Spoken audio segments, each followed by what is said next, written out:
আজ আমি করব কাঁচকলার খোসা বাটা। আমি এই কাঁচকলাগুলো অন্য তরকারিতে ব্যবহার করেছি। এই কাঁচকলার খোসাটা নিয়েছি, এটা এবারে ছোট ছোট করে কেটে নেব। এইভাবে কেটে নিলাম। এবার এগুলোকে গ্রাইন্ডারে বেটে নিচ্ছি। নিয়ে নিলাম এই 6 কোয়া মতন রসুন কুচি করে নিয়েছি, আর এখানে ওই 6-7 মতন কাঁচা লঙ্কা কুচি করে নিয়েছি। এবারে এই গ্রাইন্ডারে সব একসঙ্গে কিন্তু আমি বেটে নেব। সবটাই আমি এখানে নিয়ে নিচ্ছি, নিয়ে একসঙ্গে বেটে নিচ্ছি।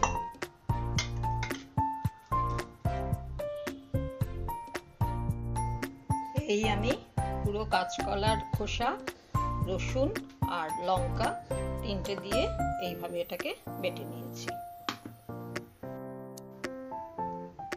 কড়াইয়ে দিয়ে দিয়েছি তেল। তেল মোটামুটি গরম হয়ে গেছে। এবারে দিয়ে দিলাম কালো জিরে, 1/2 চামচ মতন কালো জিরে। এবারে আমি পুরো কাঁচকলার খোসা বাটাটা এখানে দিয়ে দিচ্ছি।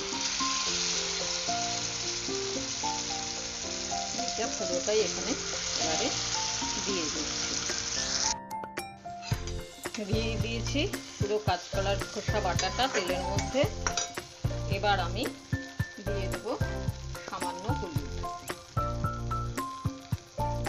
দিয়ে দিলাম হলুদ, আর দেব পরিমাণ মতন নুন। ব্যাস, দিয়ে দিলাম হলুদ নুন দুটোই। এবার আমি এটাকে ভালো করে শুধু কষতে থাকবো। ফ্লেম একটু বাড়িয়ে দিলাম। এবার খালি এটাকে কষবো। যারা নারকেল খেতে পছন্দ করো তারা কিন্তু, যখন আমি এই গ্রাইন্ডারে আমি খোসাটা রসুন এটা বেটেছি, সামান্য নারকেল কুড়ো কিন্তু ওর সঙ্গে তুমি বেটে নিতে পারো। অথবা এই যখন ঢালা হলো তখনও ওই কুড়ো নারকেল খানিকটা দিয়ে দিতে পারো। যদিও আজকে আমি কোনো নারকেল কিন্তু এখানে ইউজ করিনি।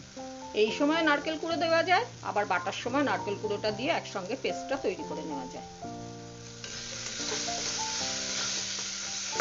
এইভাবে সমানে এটাকে নাড়তে থাকবো। আর দিয়ে দেব সামান্য, 1 চামচও দেব না, সামান্য একটু দিয়ে দেব চিনি। এই যে এইটুকুনি, ব্যাস, আর দেব না, এইটুকুনি দিয়ে দিলাম চিনি। ব্যাস, এটাকে এবারে খালি সমানে নেড়ে চলবে। দেখো, অনেকক্ষণ নাড়াচাড়া করার পর কিন্তু একদম কড়াই থেকে ছেড়ে ছেড়ে যাচ্ছে। ব্যাস, এবার আমি এইভাবে এখানে গ্যাস অফ করে দিলাম, দিয়ে এইরকম স্ট্যান্ডিং টাইমে রেখে দেব। এটা কিন্তু আরেকটু টেনে যাবে। এখন যেমন দেখছো তার থেকে আরেকটু টাইট হবে ব্যাপারটা। এই হলো পুরো ফাইনাল লুক। এবার আমি এটাকে প্লেটিং করব। তবে একটা কথা বলে রাখি, ঝাল কিন্তু সবাই যে যার নিজের পছন্দ মতন দিও। আর নারকেল কুড়োনো যেটা আমি বলেছিলাম, সেটা এই যে পরিমাণে আমি নিয়েছি কাঁচকলার খোসাটা, তাতে টেবিল চামচ হলে 3 চামচ দিও। আর যদি টিস্পুন হয় তাহলে 6 থেকে 7 চামচ দিও, তাহলেই যথেষ্ট। সেটা বলা হয়নি, তাই আমি একবার বলে রাখলাম। দেখো, এইভাবেই আমার একটু প্লেটিং করতে ইচ্ছে হলো, তাই একটু ফুলের শেপ দিয়ে প্লেটিং করলাম। কিছুই না, একটু একটু করে 5টা ভাগ করে নিয়ে পুরো ব্যাপারটাকে একটুখানি এইভাবে সাজালাম। আর তোমরা যদি ভালো লাগে তাহলে বাড়িতে করে দেখো। টেস্ট কিন্তু ভীষণ ভালো হয়েছে। আমি একটু টেস্ট করে দেখেছি, ভীষণ ভালো লাগছে খেতে। কাজেই তোমাদের যদি ভালো লাগে তোমরা সেইভাবে বাড়িতে করো। আমার পাশে থেকো, সকলে সুস্থ থেকো, খুব ভালো থেকো। আর যদি ভালো লাগে তাহলে ইউটিউব থেকে দেখলে সাবস্ক্রাইব করে দিও। আর যদি ফেসবুক থেকে দেখো তাহলে ফলোটা প্রেস করো। এইটুকুই তোমাদের কাছে আমার রিকোয়েস্ট। সকলে খুব ভালো থেকো। সকলকে ধন্যবাদ।